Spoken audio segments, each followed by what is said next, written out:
just wait 5 minutes. All right.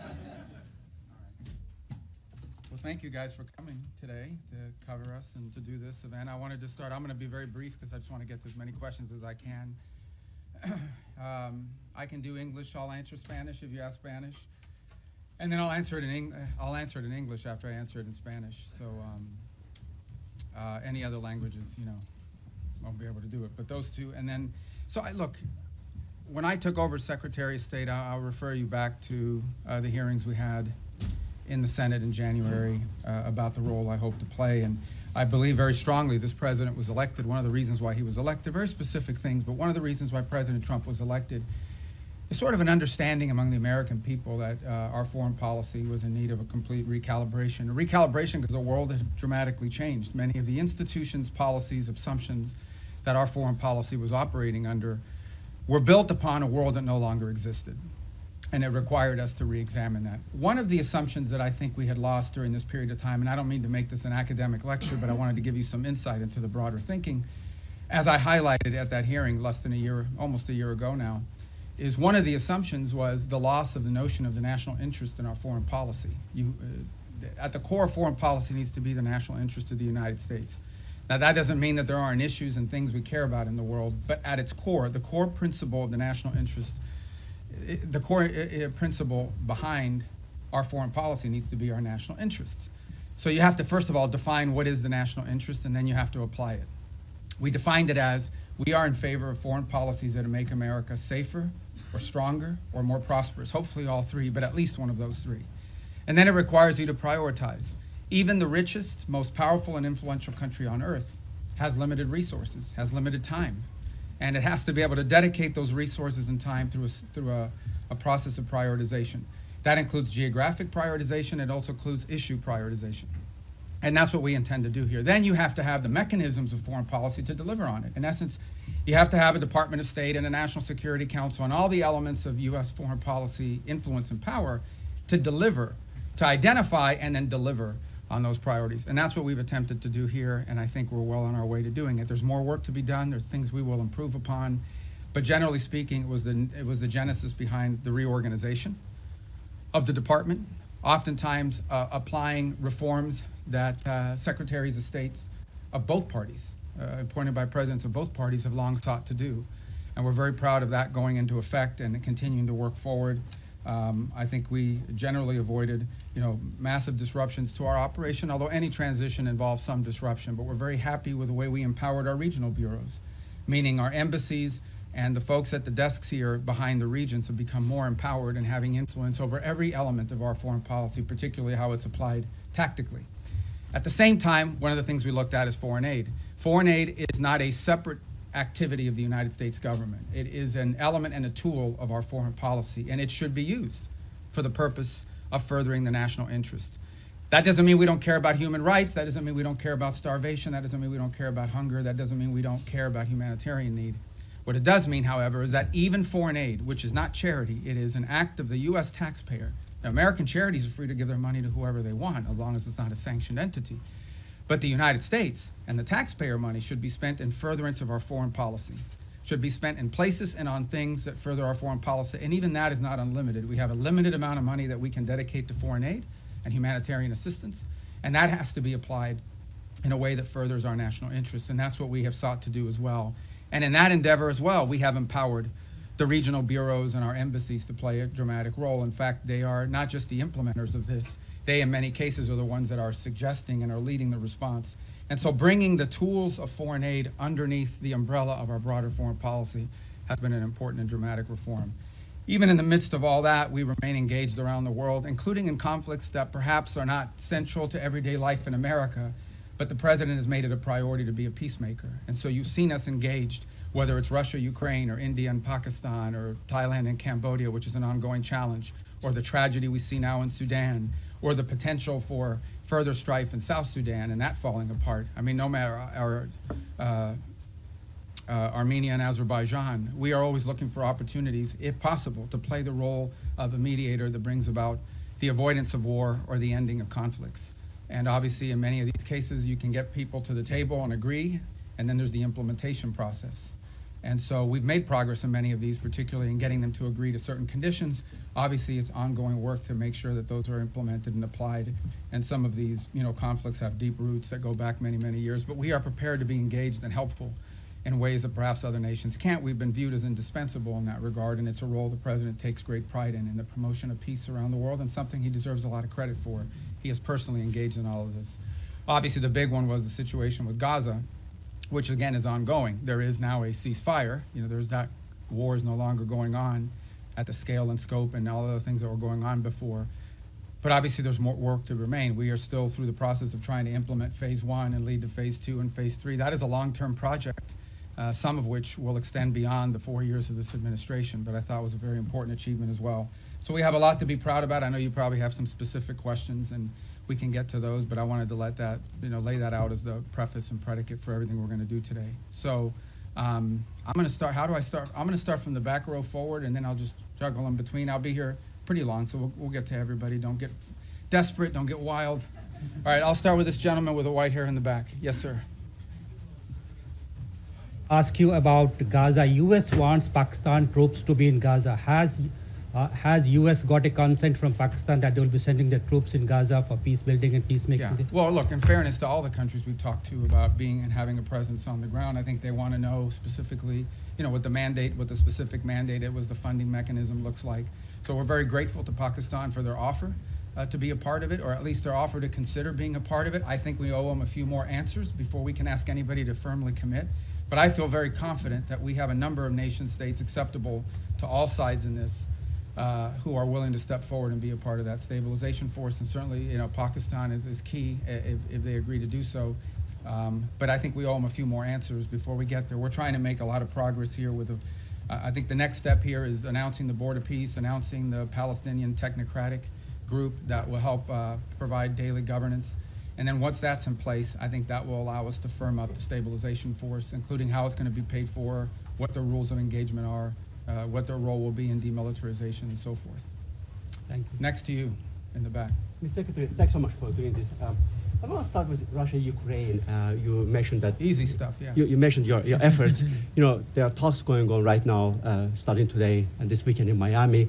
What are your expectations from those talks? And the president yesterday made it clear that he expects Ukraine to basically step up before Russia walks away.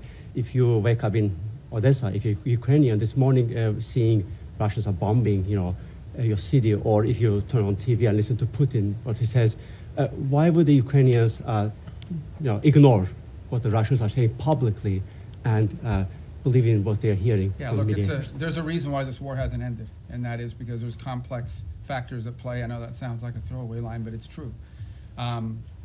What we have tried to do in this entire process, and let's be clear about this. I mean, the United States is engaged in this. The president says this, and I'll translate what I think he's trying to say to you in all of this, and I think he's been pretty clear about it, is it's not our war. It's a war in another continent. We have equities, we have engagement in this war, but it's not our war per se. But we have been told by everybody, I think everybody would agree, that there's only one nation on earth, there's only one entity on earth that can actually talk to both sides and figure out whether there's a way to end this war peacefully, and that's the United States. And we've invested a lot of time, a lot of energy at the highest levels of our government. I believe, President Trump has had more meetings with foreign leaders and others on the war in Ukraine than on any other subject, including trade.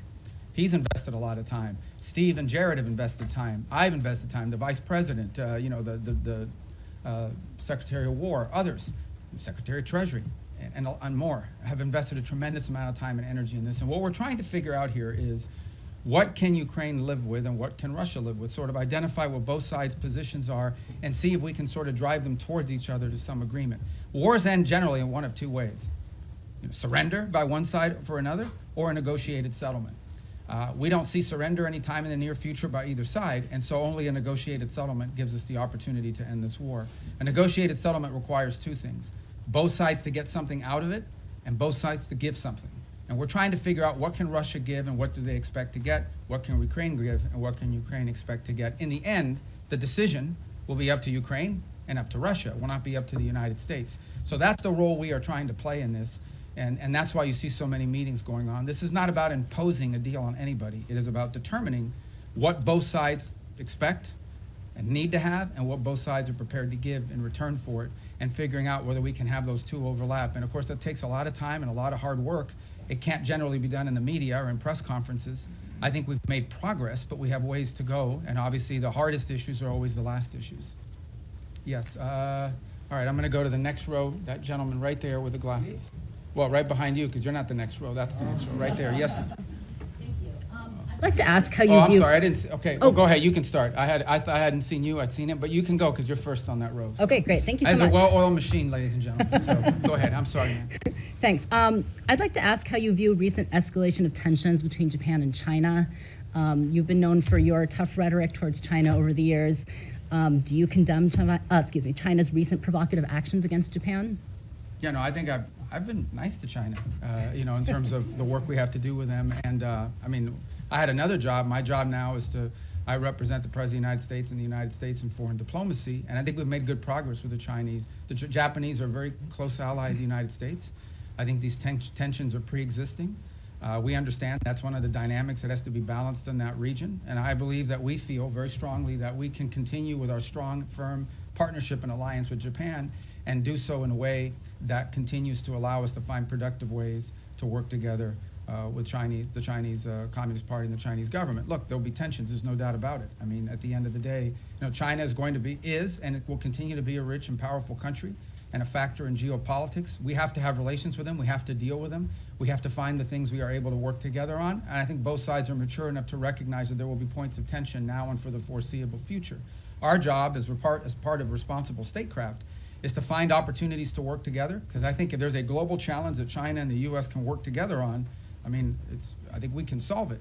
And there'll be points of tension. We well recognize that, and our job is to balance these two things. I think both sides understand that. And I think we can do that without imperiling or in any way undermining our very firm commitment to our partners in the Indo-Pacific. That includes not just Japan, but South Korea, and obviously if you extend further out, I don't want to leave anybody out, but India and Australia and New Zealand and all the other countries. And we also have growing and burgeoning relationships with countries like Vietnam and even Cambodia that we really haven't had very close contacts with historically.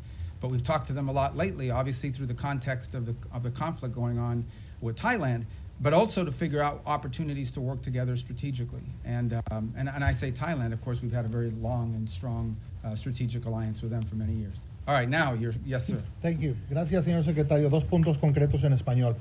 Bajo esta lógica hemisférica, ¿han considerado ampliar la presión más allá de Venezuela o Colombia a regímenes como los de Nicaragua o Cuba? Y segundo, esta semana en el Congreso se denunciaba que México está mandando decenas de buques petroleros a Cuba con la preocupación de que eso financia la dictadura. ¿Debería México reconsiderar esta política de asistencia al régimen cubano? I'm going to answer in Spanish if that's okay, guys, and then I'll do it in English as well. And does somebody do closed caption on this? Can they do it? It doesn't matter because I'm going to say the same thing in English. Mira, la amenaza más importante que existe en la región es estos grupos terroristas criminales. Es la amenaza que enfrenta a Colombia, es la amenaza que enfrenta al hemisferio entero, pero es la raíz de la violencia en Ecuador, en México, en todo Centroamérica, en todos estos países. Es la amenaza más primordial de la región. Entonces tenemos gobiernos que cooperan en nuestros esfuerzos en contra de eso. Panamá, Costa Rica, Ecuador, El Salvador, la República Dominicana. No dejo a nadie fuera, pero son muchos que cooperan. Tenemos y seguimos teniendo muy buenas relaciones con los equipos de seguridad de Colombia. Entiendo que el presidente de Colombia es una persona inusual, pero encima de eso tenemos, al nivel institucional, tenemos muy buenas relaciones y con México. El gobierno de México está haciendo más en este momento en el tema de seguridad que jamás en su historia. Queda mucho por hacer, pero tenemos cooperación. En el tema de Venezuela no tenemos eso, tenemos un régimen ilegítimo que no simplemente no coopera con Estados Unidos, sino coopera abiertamente con elementos criminales. Por ejemplo, el ELN y la FARC operan abiertamente desde territorio venezolano.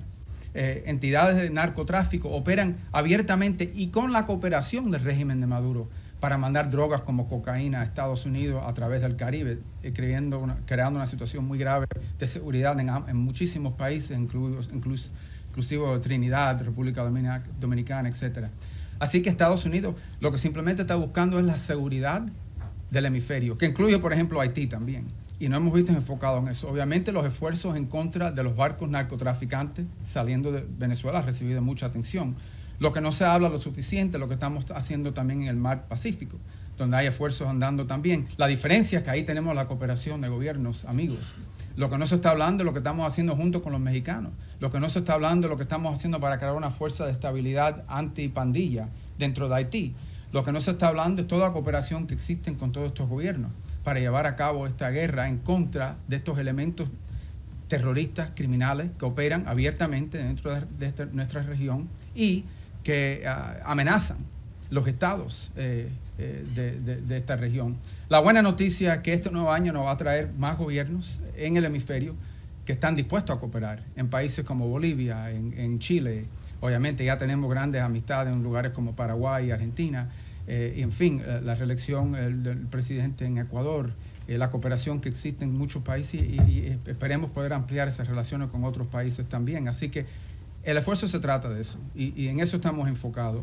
Y obviamente tenemos que determinar cuáles son las fuentes de inseguridad en la región. Y esa fuente, la razón por la cual Venezuela ha recibido tanta atención, es porque Venezuela es un país que no simplemente, es un régimen ilegítimo, que no simplemente no coopera con nosotros, sino abiertamente coopera con elementos criminales y terroristas, incluyendo Hezbollah, Irán y otros. Y obviamente estos grupos narcos cooperan abiertamente desde ahí. You know, the question that and it's a question many of you might have as well, is when it comes to the Western Hemisphere, the single most serious threat to the United States from the Western Hemisphere is from transnational terrorist criminal groups, primarily focused on narco trafficking, but they're in all sides businesses as well. So the good news is we have a lot of countries in the region that openly cooperate and work with us to confront these challenges. Mexico, their level of cooperation with us is the highest it's ever been in their history. Throughout Central America, for the most part, except for maybe Nicaragua and to some extent Honduras, we've had great cooperation from Ecuador, from El Salvador, from Ecuador being in South America, but across the Pacific coast where we're also undertaking efforts. Guatemala, Costa Rica, Panama, these are all nations that cooperate with us openly in search of stability in the region. You move to the Caribbean basin, in Trinidad, in Guyana, in Jamaica, in the Dominican Republic, countries that openly cooperate with us. Even Colombia, despite its unusual president, has institutions in that country that work very closely with us, and those ties remain unimpeded and unaffected. So all of this is very positive. There's one place that doesn't cooperate, and it's the illegitimate regime in Venezuela. Not only do they not cooperate with us, they openly cooperate with terrorist and criminal elements. For example, they invite Hezbollah in Iran to operate from their territory. But they also allow the ELN and the FARC dissidents not just to operate from inside of Venezuelan territory, to control Venezuelan territory, unencumbered, unimpeded. On top of that, we know that they are in cahoots with drug trafficking organizations. It's not just that they don't work with us against these organizations. Okay? It's that they openly, cooperate with these guys and allow them to operate. So these guys are, marching in and out, doing whatever they want from Venezuelan territory, and it's a challenge. And so that's why that's received so much attention. But I would urge you to not just focus on that, but also focus on all the other things we're doing in the region, including, for example, standing up this gang suppression force in Haiti, which we were looking for 5,500 forces. We already have pledges of up to 7,500 forces from a variety of countries. We've seen donors step up to fund that effort. That's a very important effort. It all ties together cohesively. But the goal here is to bring security and stability to the hemisphere, to the region we live in, okay, which has not received enough attention. To bring the elements of American power to achieve that, to do it in partnership with as many countries as are willing to work with us in that regard. That's the goal here, and it's comprehensive and involves more than just one place. What makes Venezuela stand out is that the regime there actually cooperates with the terrorists. Yes, sir. In that row right there. Yeah, right there in the middle. The hemisphere, the White House recently put out the national security strategy, essentially reorienting towards the Western Hemisphere. It was How good, is this right? strategy going to, Well, I was involved So in you it, can right? answer from Yeah. both hats, I Yeah, guess, exactly. but how is that strategy going to dictate your relationship with other hemispheric powers like Canada and Mexico? No, I mean, we want to partner with as many people. I mean, they face the same threats that we do. I mean, it's Mexican mayors that are being assassinated in public squares. It's Mexican journalists that are being assassinated. It's parts of Mexico and institutions in Mexico that in some cases are compromised, usually through threat by these elements. They recognize it, which is why they're partnering with us. Of course we want to work with other governments in the region to confront this challenge, and in most cases we have cooperative places. Now, we don't have that from Nicaragua or Cuba, but obviously didn't have it historically from Bolivia. We hope and expect that will change. And we certainly don't have that from the regime in Venezuela, who actually don't just not cooperate with us, they openly cooperate with narco-trafficking elements that use Venezuela as a transshipment point. Yes, ma'am. Yes, thank you, Mr. Secretary. Today you had the second round of direct negotiations between Lebanon and Israel. Do you foresee a potential deal between these two countries without another round of war? And the second question, if I may, on Sudan. We know, Mr. Secretary, it's a civil war, but also there's a regional factor here. Where the U.S. A regional what, I'm sorry? Factor Okay, in this yes. war. Where the U.S. stands here, and what's a red line for you? Is a divided Sudan is a red line for the U.S.? Yeah, let's separate the two because they're both easy questions, right? So the first one is we're hopeful. Look, at the end of the day, the goal everybody shares is a strong Lebanese government that controls the country, and Hezbollah is disarmed. They're no longer an armed element that can threaten Israel's security. That's the goal here. And we have tried to, in a cooperative way, to do everything we can to empower the Lebanese government to have the ability to do that. And so I hope that's what these talks are aimed towards, and we'll be supportive in every way we can to achieve that outcome. What I think is abundantly clear to everybody is no one is in favor of a Hezbollah that can once again threaten the region, act as a direct Iranian proxy, and obviously if they threaten Israel, we're not going to have peace. So we are hopeful that the talks between Lebanese authorities and the Israelis will create outlines and a way forward that prevents further conflict. I think I don't speak for the Israeli government. I can only tell you and echo what they've said publicly, and that is that if they feel threatened by Hezbollah, they will take actions in their defense against them. So we all would hope that we could avoid that, right? We would all hope that in order to have peace, you have to avoid that, and the best way to avoid it is to have a strong Lebanese government that can actually control the country, and that Hezbollah is no longer an armed threat to Israel or to the Lebanese state. And that's what we're committed to hoping to achieve. And we hope that, I can't speculate on what the talks will lead to, but we'll do everything we can to make them productive. On Sudan, you've rightfully outlined, I mean, there are regional elements to this. I mean, there are clearly both sides, you know, the SAF and the RSF have supporters from outside of Sudan's borders that are involved, and we've been engaging with those countries. It's not just countries that are providing them weaponry and equipment, it's also countries that are providing transshipment, particularly to the RSF to receive weapons, in some cases advanced weaponry. Our goal right now in the short term, and what we've emphasized to everybody, including in my calls with leaders in the UAE, leaders in Saudi Arabia, we're very engaged in that. Our special envoy, Massad Boulos, just returned from the region, meeting with the Egyptians, with the Saudis, with the UAE, and others. We've also been in collaboration with the UK on some of this. Our goal, the immediate goal we have, is a cessation of hostilities, okay, a humanitarian truce going into the new year that allows humanitarian organizations to be able to deliver aid to the people in great distress. Right now, that's not possible. We are hearing, continue to see reports of humanitarian convoys actually being struck on their way in. And so you can just imagine what's amazing to us is these convoys are struck and the rest of the convoy continues. That's how committed these groups are. But what we said to everybody on it is that what's happening there is horrifying. It's atrocious. That one day the story of what's actually happened there is going to be known and everyone involved is going to look bad. And we have played the role we have played is a convening role in bringing the parties to the table. So I think we will know more very soon about whether this is possible. One of the challenges and frustrations in Sudan has been that one side or the other will commit to certain things and then they won't live up to those commitments. They'll agree to anything and implement nothing. And oftentimes what happens is when one side feels like they're making advances in the battlefield, they don't necessarily see the need to concede at that point because they believe they're on the verge of achieving some success on the ground and a truce would set them back. But what we've emphasized is none of these groups can operate without the support they're receiving externally. So we have been engaging with the countries involved from the outside to ensure that they are at the table and that they are pushing for the same outcome that we want, which is phase one, a humanitarian truce that at a minimum allows us to deal with a humanitarian calamity that occurs there. And obviously we hope that while that truce is ongoing, we can focus on the other elements that led to this conflict and help to resolve some of those. But our number one priority we're focused on, 99% of our focus is this humanitarian truce and achieving that as soon as possible. And we think that the new year and the upcoming holidays are a great opportunity for both sides to agree to that. And we're really pushing very hard on that regard. Yes, sir. Right there, because I missed Secretario you. Rubio, en español, Sí. si me permite. El presidente Trump ha llamado al presidente Gustavo Petro drug leader y ha usado, digamos, términos Bueno, él también ha dicho cosas a nosotros. Totalmente, Okay, totalmente. Claro, ok. Secretario Rubio, ¿hay alguna prueba o por qué esta administración llama a Gustavo Petro? Quisiera saber el ¿por qué esta administración llama a Gustavo Petro un líder del narcotráfico? Y por último, secretario, si usted considera eventualmente ante la invitación que hace Gustavo Petro ahora al presidente Trump o a usted ir a Colombia y conversar con Gustavo Petro. No, nosotros Gracias. conversamos con cualquiera. Desafortunadamente es una persona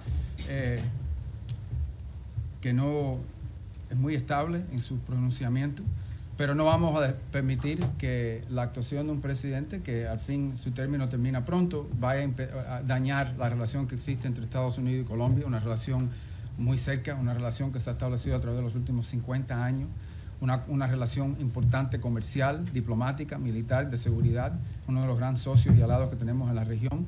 Y lo que queremos, no vamos a permitir que cualquier tipo de problema que existan con un individuo vaya a hacerle daño a esta relación tan importante. Esperemos que en el futuro exista la oportunidad de tener más cooperación a los niveles más altos del gobierno colombiano, pero no vamos tampoco a dañar, o no queremos dañar, a todas las relaciones que tenemos y los enlaces que tenemos, incluso con individuos en el cuerpo legislativo y también con oficiales electos al nivel local, muchísimos alcaldes y de diferentes lugares dentro de Colombia que también tienen muy buena relación con Estados Unidos y la amplia y estrecha relación que existe entre nuestros pueblos también. The question is again about Colombia. I said, look, we're not going to let sort of the pronouncements of an unstable individual over there to impact, we don't want to let it impact our broader relationship with Colombia. It's an important relationship, an important alliance. It extends through commercial, people to people, you know, cultural, obviously security and stability, all of these things. And our job is to try to the extent possible, maintain those strong ties between Colombia and the United States and not allow them to be imperiled by the pronouncements of one person. We would hope to see a day soon in which we have better relations with the leader of that country. But we're not going to let the fact that that doesn't exist now, we're going to do everything possible to not let that impact the relationships we have with the people of Colombia, with the nation, with their economy, with their security forces, which are very important. This is a very important alliance, a very important strategic partnership, which we've built up through a lot of hard work over decades. And we're not going to let that fall apart because of one person. If that changes and he changes, that would be great. And obviously, you know, in May, there'll be a new president there and there'll be elections, and we'll work hopefully more cooperatively with whoever replaces the current president, but that's up to the people of Colombia. Did I not get your question? Go ahead. Thank you. Returning to Gaza, what is the U.S. understanding of what Hamas is willing to concede on disarmament? Reports suggest that Hamas might hand over its heavy weapons but retain its smaller arms. Is the U.S. prepared to accept partial disarmament as sufficient? Yeah, I'm not going to get into the details of those types of negotiations. Let me just couch it to you this way. Everyone wants peace. No one wants to return to a war.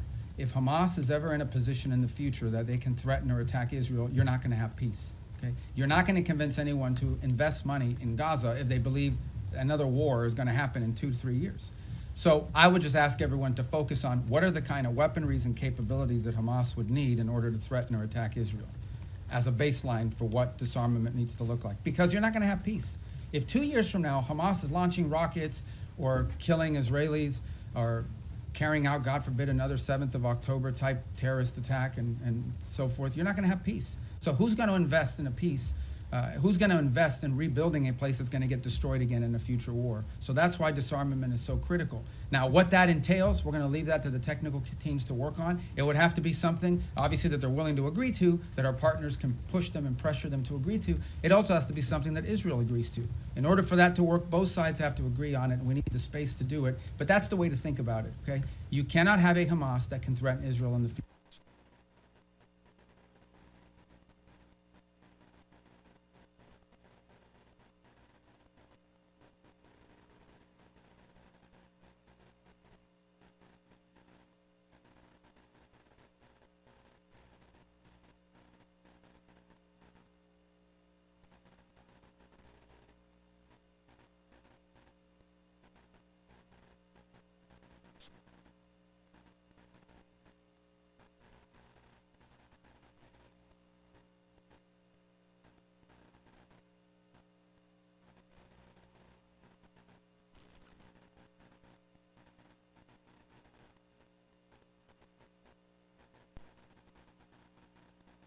Future. If they can, you won't have peace. So that's the goal. All right. Who's left in that? The president's been focused on. And that's what we're conducting. And that's what we have been focused on the entire time. Because that is the threat to the national interest of the United States. Now, do we consider Maduro legitimate? No. And by the way, guys, when I say these things about Maduro and his role in narco trafficking, I hear his reports. Marco Rubio says it. It's not me. A grand jury in New York, in the Southern District of New York, okay, a grand jury in the Southern District of New York was presented evidence and came back with an indictment, not just against Maduro, by the way, but against a bunch of people in his government for narco trafficking. A bunch. He had, his nephews or the nephews of his wife indicted, convicted in the United States for narco trafficking. Like, this was, until President Trump started doing something about these narco trafficking links, nobody disputed that Maduro and his regime was in cahoots with narco traffickers. Not to mention the fact that they unleashed Trinidad gangs on the United States. They've unleashed, a mass migration event, perhaps the largest in history. 8 million people have left Venezuela since 2014. So also destabilizing all the countries in the region who've had to assume people that are fleeing this illegitimate regime. So, but nobody disputed the drug links. So that's what the president's been focused on, and that's the problem. And that's the problem in Venezuela. En el caso de Venezuela es muy simple. Es un régimen ilegítimo que coopera abiertamente con Irán, con Hezbollah y con grupos narcotraficantes. Incluso la ELN y la FARC que operan abiertamente dentro del territorio venezolano encima de los demás. Entonces, la amenaza que enfrenta los Estados Unidos es eso, que tenemos un régimen ilegítimo que coopera abiertamente con elementos terroristas, y por eso consideramos el régimen de Maduro un régimen terrorista. Cooperan abiertamente con elementos terroristas que amenazan la seguridad de Estados Unidos. Punto. Ese es nuestro interés y en eso estamos enfocados. Okay, next row right there. You. Yeah. With all due respect for my colleagues, I'm going to ask this one in Spanish. Okay. Señor secretario, usted acaba de decir que no espera o que no es la intención de Estados Unidos que las diferencias con el presidente Gustavo Petro generen afectaciones para la relación con Colombia. Pero la verdad es que sí las han generado. Colombia fue desertificada, el presidente Donald Trump ordenó suspensión de recursos de cooperación para nuestro país y ya se están viendo consecuencias en materia de seguridad en Colombia. Nada más anoche asesinaron a 6 soldados colombianos, el ELN, con un atentado terrorista. Y la gran pregunta en Colombia hoy es ¿qué va a pasar el próximo año si Colombia elige un presidente de izquierda? Si las relaciones de Estados Unidos, las buenas relaciones con Colombia y el respaldo de Estados Unidos va a depender de que el pueblo colombiano elija un presidente que sea visto con buenos ojos por parte de esta administración. No, pero que esto no se trata de izquierda ni derecha. Esto se trata de una persona que simplemente no coopera con nosotros en estos esfuerzos. De eso se trata. Al final del día, el pueblo colombiano va a escoger el próximo presidente. Es una democracia, tienen elecciones, esperemos que se cumplan todos los requisitos. Tienen una larga historia de cumplir los requisitos democráticos. Aquí no estamos diciendo que Petro no fue electo democráticamente, aquí nadie dice que no fue así. Pero en fin, esto no se trata de izquierda ni derecha, se trata de tener en poder un presidente que coopera con nosotros. Obviamente, sin duda, la postura que era tomada en contra de Estados Unidos ha afectado a nuestra relación, no hay duda de eso ninguna. Estamos tratando de limitar eso lo más posible, pero también tenemos intereses que tenemos que proteger. Y tampoco podemos pretender, cuando tienes un presidente diciéndole a los elementos de seguridad que no cooperen con Estados Unidos, eso no lo podemos ignorar. Pero por otra parte, entendemos que tenemos dentro del sistema colombiano, incluso al nivel legislativo, en el Congreso, en el Senado, también alcaldes y otros líderes políticos de ese país que sí quieren buenas relaciones con Estados Unidos, y incluso líderes que no son de derecha, que son de izquierda, pero que entienden la importancia de esa relación. Pero esto no se trata de ni izquierda ni derecha, se trata que si va a cooperar con Estados Unidos o no. Tenemos una larga historial de cooperar con Colombia, que fue un ejemplo y un modelo para la región, y ahora tenemos algo un poco menos, que es lamentable.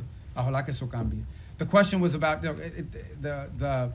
whether the U.S. relations to Colombia is dependent on whether they elect a leader that's center-right or center-left. It has nothing to do with left or right. It has to do very simply with whether or not we have a leader there that we can work with. The U.S.-Colombian relationship, especially our security relationship, but also our economic one with a free trade agreement, is a model. It was a model for the region. We tried to replicate that. Everybody would use Plan Colombia as an example of what you need to do in these other places. And we want to continue that. Now, no doubt, when you have the president of a country saying some of the things and ordering some of the things that he's ordered, it's going to have an impact on some of that relationship. Our job is to try to preserve and protect as much of that relationship as possible, but it will be impacted. But it doesn't matter whether the next president is center-right or center-left. That's not the issue. The issue is whether the next president is someone who's going to, once again, cooperate with the United States and restart these relations. That's what we seek. And if President Petro changes in his stance, perhaps that could change as well. But if he doesn't, obviously, it'll be up to the people of Colombia to elect their next president. Yes, ma'am, right there in the middle. Secretario Rubio, I don't want you guys to think I'm only picking the Spanish ones, okay? I actually don't know who any, well, there's a list here, but I can't even read it without these glasses. All right, go ahead, I'm sorry, perdón. Secretario Rubio, usted lleva años denunciando el régimen de Nicolás Maduro y estuvo, entiendo, hace poco en una conversación telefónica donde hablaron el presidente Trump y Nicolás Maduro. Quisiera preguntarle cómo sintió a Nicolás Maduro en esa conversación, usted que lo conoce desde hace años, pues su comportamiento, si siente que está acorralado como reportan los medios, si está abierto a irse a otro país a cambio de un indulto, si ustedes estarían pensando en reunirse con él. ¿Cómo fue esa conversación? O sea, ¿qué nos puede contar de el efecto que está teniendo sobre la presión? Yo no voy a comentar sobre ninguna conversación del presidente Trump con cualquiera del mundo, si existió o no existió. Yo no voy a comentar sobre eso. Voy a repetir lo que he dicho ya. Esto se trata de algo muy simple. Y esto se trata de los intereses nacionales de Estados Unidos. Y hay una amenaza regional que existe. Y en el caso de Venezuela no tenemos cooperación. Para empezar, que es un régimen ilegítimo. Segundo, que es un régimen que no coopera, es antiamericano en todos sus pronunciamientos y actuaciones. Y tercero, es un régimen que no solamente no coopera con nosotros, sino abiertamente coopera con elementos peligrosos, terroristas y criminales. Incluso ellos mismos lo son. Entonces es difícil llegar a un acuerdo con terroristas que están abiertamente cooperando con estos elementos peligrosos que amenazan la seguridad de Estados Unidos. Encima de eso no voy a especular más. Pero va a haber guerra, secretario, porque ahorita en Colombia todo el mundo se está levantando, en Venezuela, con la posibilidad de que haya una guerra entre Estados Unidos y Colombia. Nosotros estamos protegiendo el interés nacional de Estados Unidos. Yo creo que, en fin, ese es nuestro derecho. Y también le diré que en Colombia debe haber mucha preocupación, que ha habido un ataque el día antes de ayer, o fue ayer, de ELN, o la FARC, creo que fue ELN, y ¿de dónde operan ellos? Abiertamente, de territorio venezolano, abiertamente, como si fueran un país soberano, operando abiertamente dentro del territorio venezolano. It's the same question, guys, and that is, the bottom line is very simple. Our interest in Venezuela and in the region is the national interest of the United States, and in Venezuela we have an illegitimate regime that not only does not cooperate with the United States, but openly cooperates with narco-terrorists and others who threaten the national security of our country. The gentleman in the middle. I'm going to try to get to everybody, I promise. But you guys, by then, your questions will be Thank you, more Mr. Secretary. specific. You said a few moments ago that everyone wants peace for Gaza, and yet by any metric, the Israelis are flouting the ceasefire that President Trump negotiated by killing an average of 2 children a day, not allowing the agreed-upon humanitarian aid into Gaza. How long can this continue? How long can the Israelis be allowed to show such disrespect to President Trump? Well, look, that's your characterization of it, about the term disrespect. What I would say is this. This was, first of all, it was a miracle that it happened in the first place. We all understand how difficult it was for that to come to the conclusion that it did, where the bombing and everything else, the scale and scope of what we saw ended, all the hostages were released, and we have relative peace right now for the most part, despite the things you're pointing to. That was very difficult. But this is not easy. Peace is a verb. It's an action. It's not a sentiment. Every single day will bring challenges. Every single day. We also have had instances, for example, over the last couple of weeks, where Hamas elements emerged from a tunnel, attached an explosive device to the side of a vehicle, and injured and almost killed Israeli soldiers. We still have this threat. We still have and see every single day Hamas openly taking steps to strengthen themselves within inside of those places in Gaza that they still control. We saw early on the atrocities they were committing in the streets against people as they were trying to show people how strong they were. So I don't think I'm standing here to tell you this is going to be easy. This is an hour-by-hour, day-by-day challenge. It's one of the reasons why we have stood up this center there in operating in Israel, in partnership as well with another cell that exists in a regional country. It's why every single day there are meetings among both intelligence, diplomatic, and military officials of multiple countries that help bring about this deal to manage this. And that's why it is so critical. It is so critical and so key that we move to complete this first phase, that we move to put in place the board of peace, get everybody agree to be a part of it, move to put in place this Palestinian technocratic organization so that they can begin to provide some governance structure, and move to put in place the stabilization force. That's the goal here, but it's not going to be easy. Every day will bring new challenges to that, and we recognize those challenges are coming from all sides. Very quick follow-up there, but who's going to want to be a part of a stabilization force if Israel is effectively using Gaza as a free fire zone? Well, these are the things these are the things that we're working through right now. That's why it didn't happen yesterday. That's why we didn't, I don't mean yesterday literally, that means why we're not there yet. This is the hard work of diplomacy and peacemaking. Peacemaking isn't just signing a piece of paper, it's actually complying with it. And compliance oftentimes requires, in most cases, requires daily, constant follow-up and nurturing. So that is why we are in such a hurry, and I say as a priority, to get to this point where we have the stabilization force in place, overseen by the Board of Peace, and ultimately a Palestinian technocratic entity that can increase in its capability to provide governance. The stronger they are, the weaker Hamas will be in terms of threatening Israel. And I think the more security Israel should feel and the less need for some of these things to happen. But no one's claiming this is going to be easy. We have to work on this every single day. We have people in this building and deployed abroad. This is all they do. 24 hours a day, day after day, elements of the State Department, the Department of War, and all other agencies, including Jared and Steve, and even myself, who talk or do something about. There isn't a day in the last, since this was signed 2 months ago, that I haven't had to do something with regards to making progress on the phases of the ceasefire. Yes, ma'am. Right next. Thank you, Mr. Secretary. I'm sorry. I'm going to get to you guys. I'm coming. See him going down the rows like this. Thank you. So right behind you, because I'm still in that row. Thank you, Mr. Secretary, and thank you for having the Has briefing. anyone ever done this where they go like all the rows? No. You're going to look so good to your editors. You know? All right, go ahead. Caroline Lumetta with World News Group. Several faith-based organizations have been calling on the administration to reopen the U.S. refugee admissions program, particularly for religious minorities facing persecution. That includes Afghanistan, Syria, Iran. Is it going to be a goal in 2026 to expand that program again beyond South Afrikaners? Yeah, so here's the problem, okay? In the last 4 years, we had a flood of people enter this country through a variety of means. So that's what we confronted. We have to stop that, and we did. We've been successful. You see the border secured, the number of illegal entries has completely collapsed. And now we're facing a second challenge, and that is we've admitted a lot of people into the United States. And perhaps the overwhelming majority of them are not bad people and so forth. This is all true. But there are people, we know, okay, for a fact, that there are people in this country who got in through some form of vetting that was wholly insufficient. And we've seen tragic evidence of that very recently, including people that we claim to have vetted. So, why does that happen? Because there are some places where you can't vet people. You can only vet people on the basis of information you have about them. But that information is oftentimes dependent on whether there's some local authority that actually has any information about them. Okay, so that is the challenge we're facing, which is why the president has sort of put a stop to all of these things until these systems for admitting people into our country can be improved.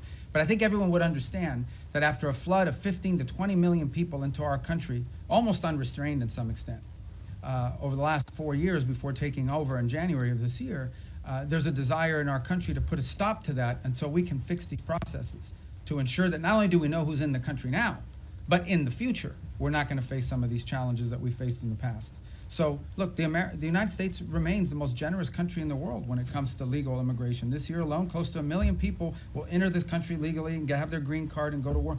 But we do have a right, like every sovereign country does, to know who you are, why you're coming, what you've done in the past, and what we think you might or might not do in the future.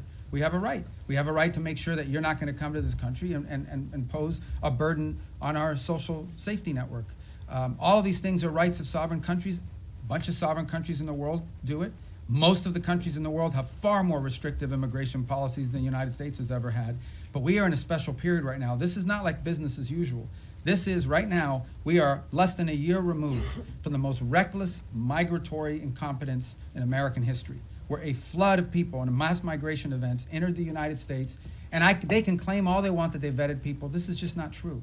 Some of them were cursory vetting, and in some cases, you couldn't vet them, because the countries or places they came from had no documents upon which they could be vetted on. So that program will be studied, and it will not be restarted at the scale and scope it was until we are comfortable that it is one that we know everyone who's coming in and who they are and whether they meet the criteria for admission to the United States. Do you have any sort of timeline for that? Thank you so much, Mr. Secretary. A follow-up on the conversation between President Trump and Maduro, because the day after the conversation, the president said he was going to be meeting that gentleman very soon. Is this still being considered? Is the president still considering that? Is still a chance for diplomacy on Venezuela? And also, any role that you see Brazil could play? Because just a few weeks ago, President Lula spoke with President Trump and Nicolás Maduro.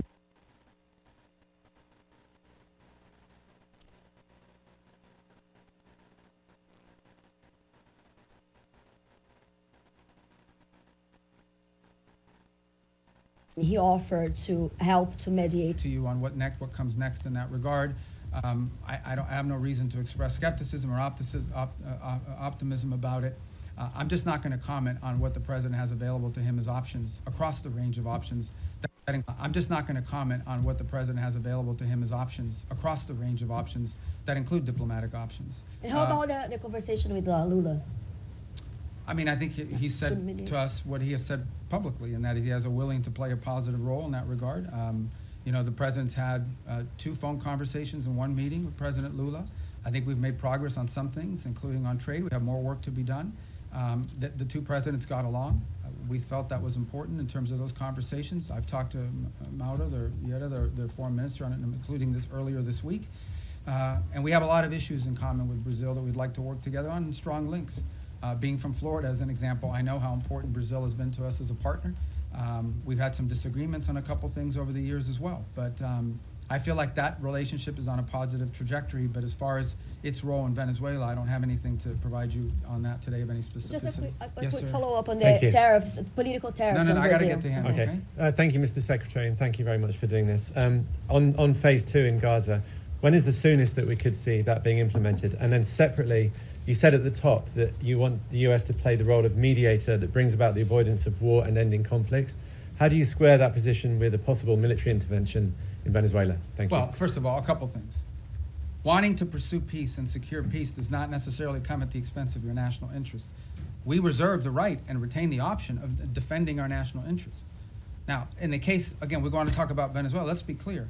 Maduro has made multiple deals with elements around the world, including with the Biden administration. Okay, Maduro made a deal with the Biden administration, and here's the deal he made. And I only say this to you not because we want to get back to that deal, but just as an example of why the guy cannot be trusted to keep deals. It's a problem. Okay, somebody breaks deals multiple times. You have a right to be skeptical they're ever going to keep the deal. He made a deal, and as part of that deal, they lifted sanctions. They released his 2 nephews from federal custody after their conviction. They sent back his bagman, Alex Saab, and all these sorts of things. He released political prisoners, and he promised to have free and fair elections. He didn't have free and fair elections. He rearrested or exiled most of those political prisoners, so he pocketed all the benefits and lived to none of those commitments. So, look, it's hard to have and do a deal with someone who never keeps a deal. Now, on the broader perspective of what you're asking about, let's be mature here. Yes, there are issues where we want to pursue peace if that is possible, but we also have our national interest. If our we're not going to reach a peace deal with narco-trafficking bans. We're not. We can't reach a peace deal with MS-13. We can't reach a peace deal with Tren de Aragua. We can't reach a peace deal with the ELN or the FARC that are still pumping drugs into the United States or any of their cartels in Mexico. You can't do a peace deal with these people any more than you can do a peace deal with the mafia. So I think it's important to understand that's different between warring factions and nation states around the world where we feel like maybe we could act as a bridge to bringing about the differences.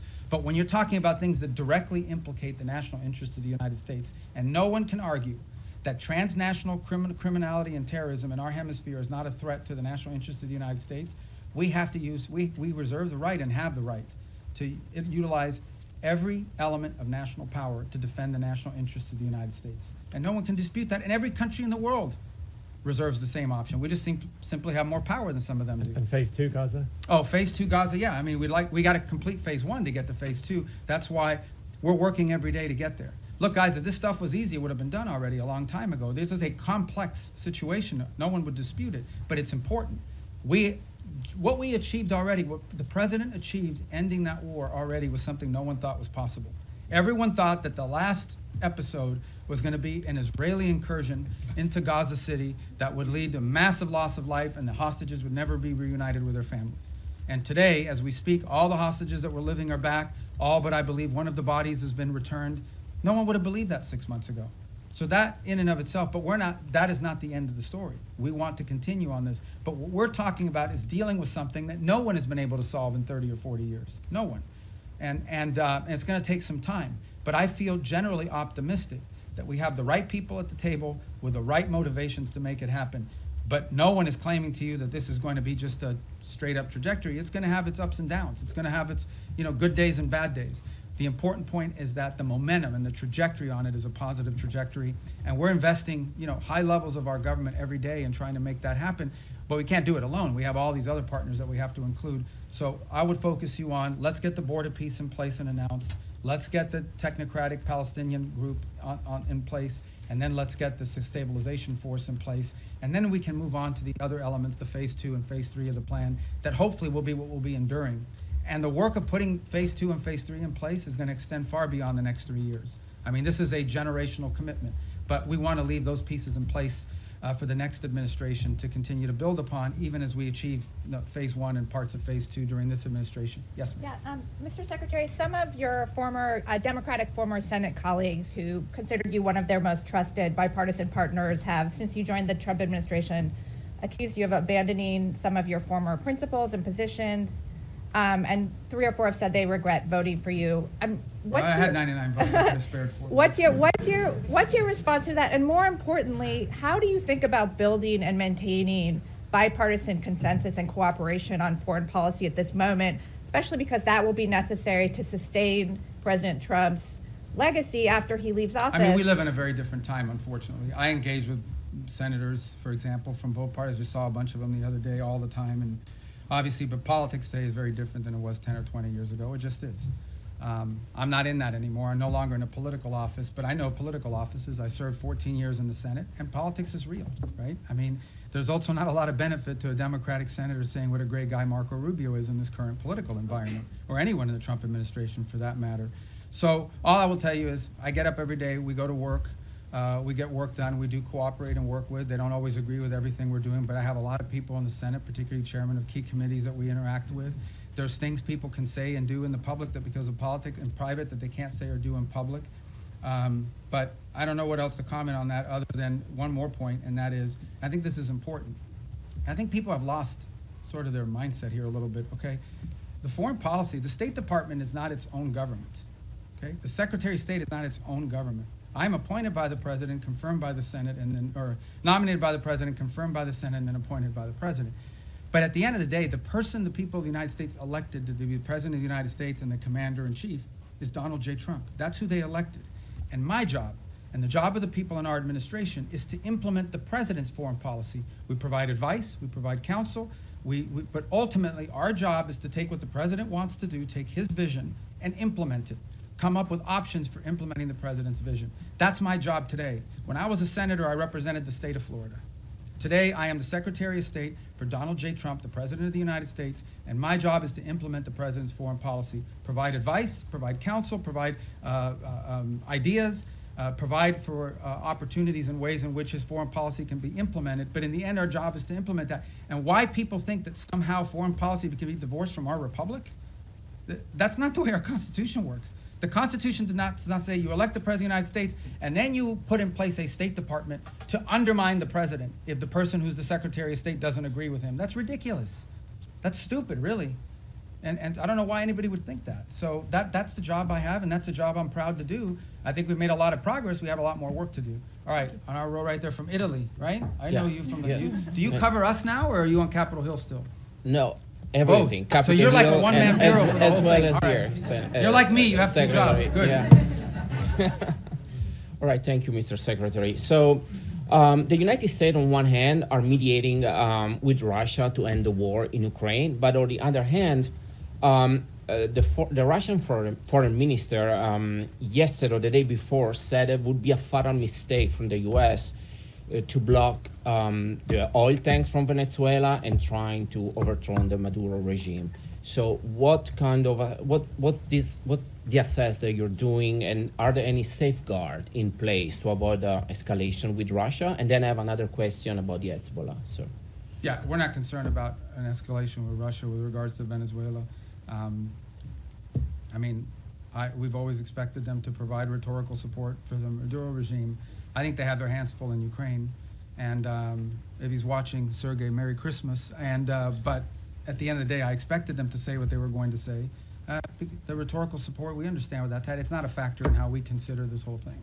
And then, if I may, about the Hezbollah, I know you already answered, but I wanted to ask you if the US administration is considering a broader military support involving also potential Arab partners, not only in providing weapons, but also going into the field to disarm the Hezbollah if the diplomatic talks will fail. Well, I've not heard anyone sort of suggest that at the level of detail that you've talked about. I think regionally, for example, if you talk to the Syrian authorities, they're very concerned about Hezbollah. I think most of the countries in the Gulf region view Hezbollah as an agent of Iranian influence and Iranian action. But as far as what you're discussing, which is sort of a coalition of armed units going into Lebanon to disarm Hezbollah, I've not heard that proposed by anybody. Perhaps you have, but I haven't, and that's not certainly something we've been. Senator Graham. Oh, okay. Was talking about Lindsey, it one at of the my former Congress. colleagues. Yeah. Yeah. Well, you should ask Lindsey about how he's going to put that together, because, but we just haven't heard it. I'm not saying you may not hear that one day in the future, but I think what is clear, and I think maybe perhaps what Lindsey is speaking to, is that it is clear that if you talk to leaders in the region in all these countries, they all have the same goal, perhaps not, which is to ensure that Hezbollah can no longer play the role that they've played in the past, not just threatening Israel, but being an agent, an open agent, really a proxy of Iranian influence in the region. All right. Thank you. Next. I didn't get to you. Oh, I'm in the new row. Okay, go ahead. Okay, thank you so much, sir. You have previously said in the past that you and the administration are committed to fixing the backlog of visas for foreign-born priests and other religious workers, whether that be through the Religious Workforce Act, or through maybe a standalone process. Is there any update you can give on the status of that and what's being done to Yeah, I think we'll have hopefully more to fix this announce issue? on that early next month. Yeah, early next month. Okay. We've worked closely with a lot of the religious authorities to do that. Obviously, depending on the denomination, we're not discriminating in favor of one versus another. Mhm. Some denominations are more professionalized in terms of what they're able to provide us with and sort of information versus others. Some of it depends the country they're coming from, because, you know, we have to be careful not to be waiving, you know, we have country-specific requirements depending on the country they're coming from. But I think we have a good plan in place to put that into effect. And I know we've worked with a number of denominations in that process. Obviously, one of the big users of that system is the Catholic Church in the U.S., and so we've worked with the Conference of Bishops. And I think we're going to get to a good place. We don't have it ready yet. All this takes time to put together, but we're moving quickly, and I think we'll have something positive about that at some point next month, hopefully in the early part of next month. Thank you yes, so much. sir. Thanks, Mr. Secretary. White House Chief of Staff Susie Wiles said that the U.S. would need congressional approval to conduct ground strikes in Venezuela. Do you share that view? And on your response today on regime change, Wiles already acknowledged that the point of those strikes was to pressure Maduro, i.e. have him leave. Why not just acknowledge that this is a regime change? Do you have the quote she said?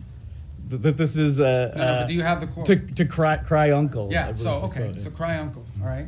I guess in Spanish you would have to say tío. But I think, I don't know how that, I mean, you can interpret any way you want.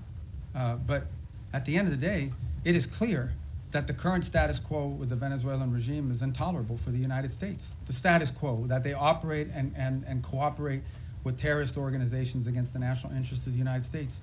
Not just cooperate, but partner with and participate in activities that threaten the national interest of the United States. So yes, our goal is to change that dynamic.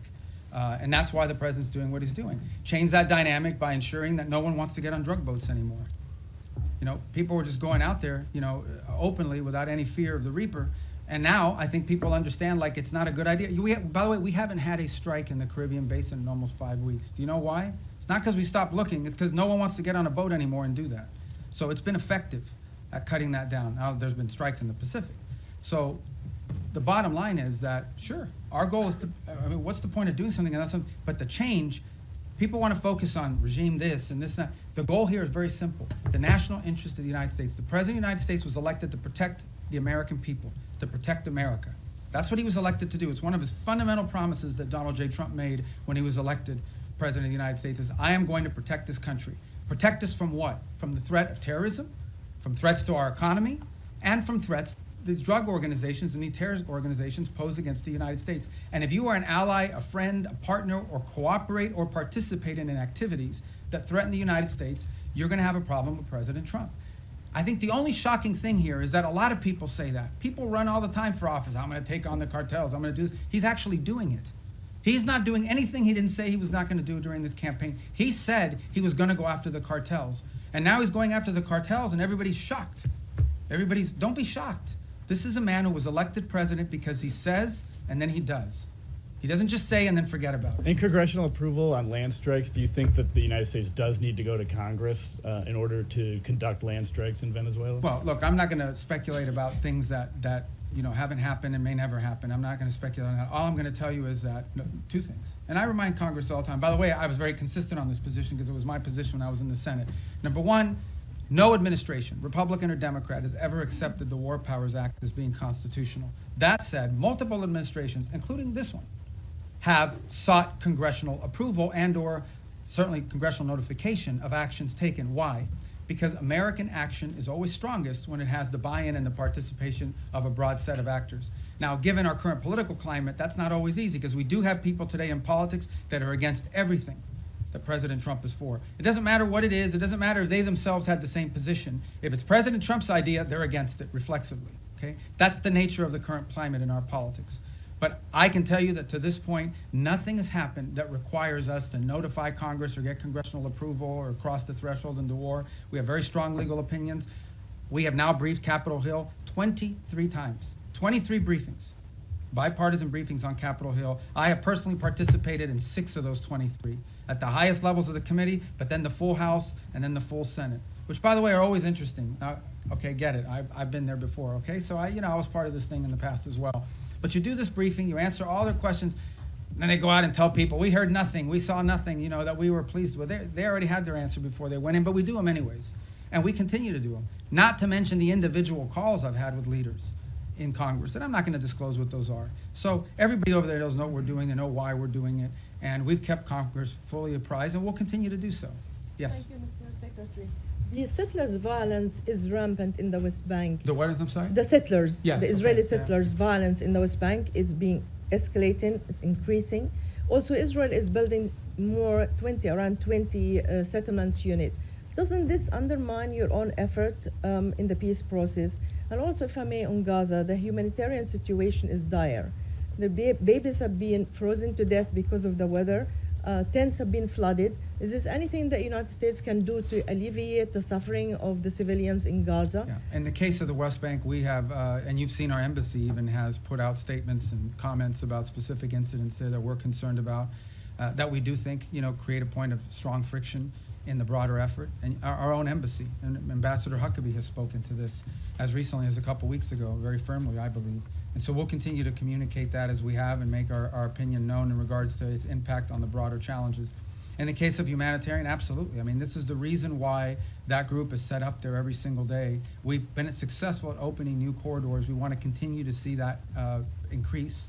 We want to continue to see the flow of aid increase into those parts of Gaza that are still under Hamas control. But it also goes back, not to sound like a broken record, to why it is so critical to have the border peace put in place and the Palestinian technocratic group put in place. Because that allows us now, when you have this technocratic Palestinian group in place and a stabilization force to provide security, it now allows us to have someone we can work with to turn over the humanitarian aid to and have them be the ones that help distribute it along with these international partners.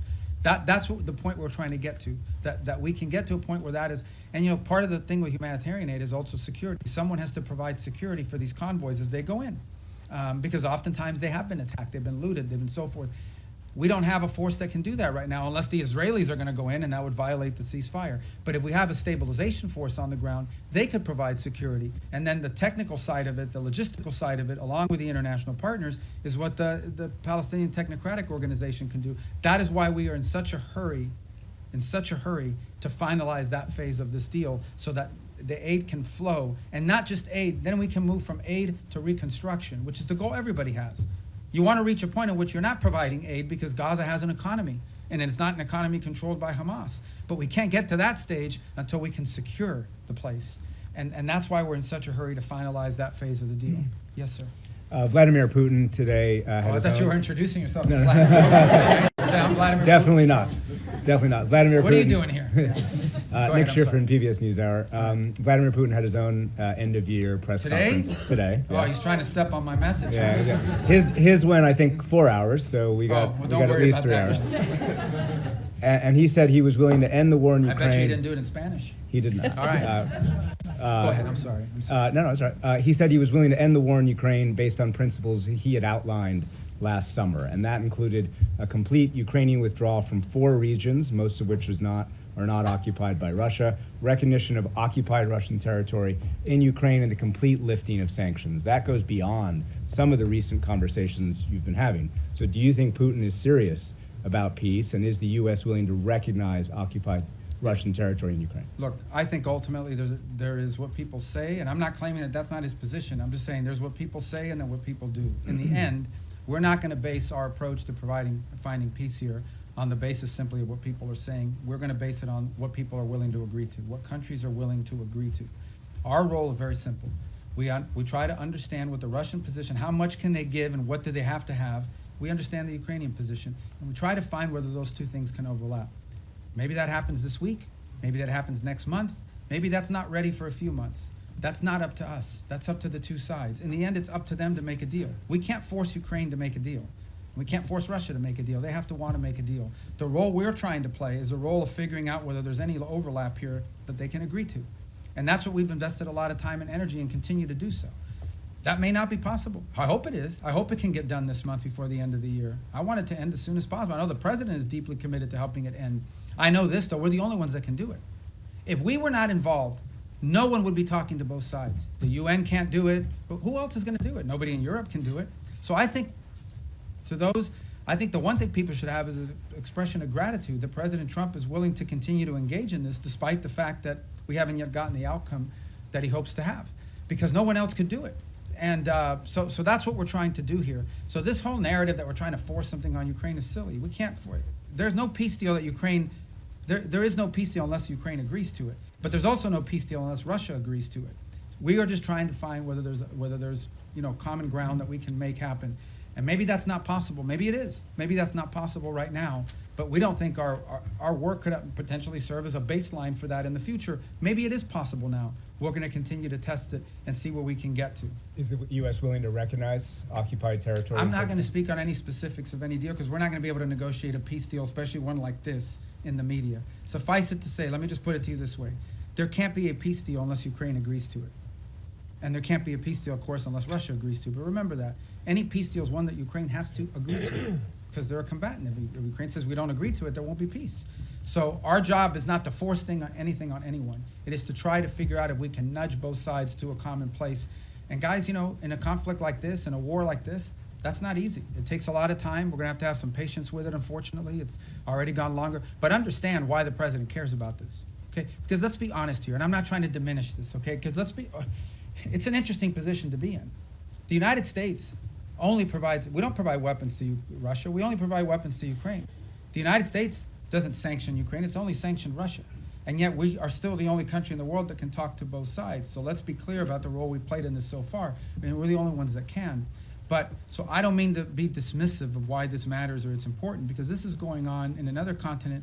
We've got issues in our own hemisphere we need to be dealing with. That if you were to ask prioritization, I would argue that something in our hemisphere from our national interest is more important than something in another continent. But it doesn't make Ukraine and Russia unimportant. We care about it. That's why we're involved in it. But by the same token, why does the president care? I'll tell you why. This week, 9,000 people will die, including like 5,000 or 6,000 weekly Russian casualties, okay, in a war. This is a bloody, nasty conflict. In the same time, the entire electric grid, the entire infrastructure of Ukraine is being destroyed almost as fast as it's being rebuilt. Every week that goes by, the cost of rebuilding that country gets exponentially higher. It is now becoming generational reconstruction. This is a very damaging war that's going to have incredible implications. There are now hundreds of thousands of Ukrainians, probably maybe in millions, who have not lived in Ukraine in years. They've been displaced to other countries. The implications of this long-term for Ukraine are dramatic, and for Russia too, but for Ukraine, and we're focused on them. This is why the president wants to end it. He thinks it's a bloody, nasty, horrifying war, and he doesn't like wars. He really doesn't like wars. He thinks they're a waste of money, time, and talent. And he wants this one to end. And we're doing everything we can to end it. And it may or may not be possible, but we're certainly going to keep trying. Yes, sir. Thank you. I promise you we're going to go through here. I promise. Do you have a deadline or something? I know, but let me get to the roads, because if not, if I break up the road thing, you're going to screw up the whole plan I have for today. Go ahead. Thanks, Mr. Secretary. If I can turn internally for a moment, a recent survey by the American Foreign Service Association found strikingly low morale among career diplomats in the U.S., some of whom reported that they feel like they can't freely express their opinions, that their candidate input is not welcome, and many of them are saying that they're actually thinking about career changes. I know you talked at the top about how change can be disruptive, but I wonder how much does this concern you?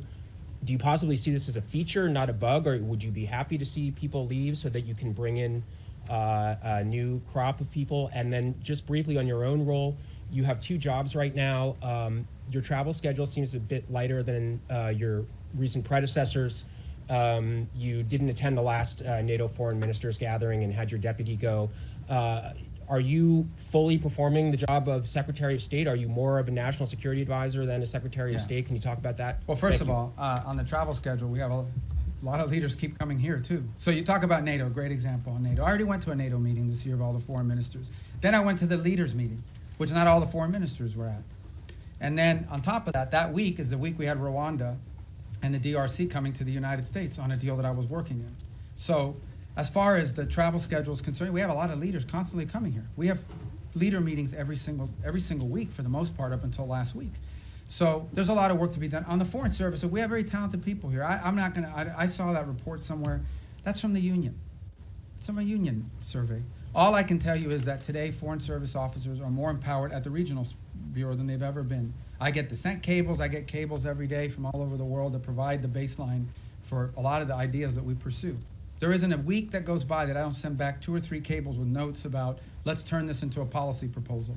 We are changing this place so that it is our missions in the field that are not just driving directives from the top down, but also ideas from the bottom up. And I'm very proud of that, and I think that's going to lead and pay huge dividends for future secretaries of state long after I'm gone. So, yes, sir. Thank you, Secretary. Human rights organizations report that 2025 has seen the highest number of executions in the Islamic Republic of Iran in over 2 decades. What specific new measures is the State Department taking to ensure that human rights abuses, specifically this surge of state-sanctioned execution, do not become a secondary priority in your dealings with Tehran? Well, ultimately, look, we have very deep and systemic disagreements with the regime in Iran.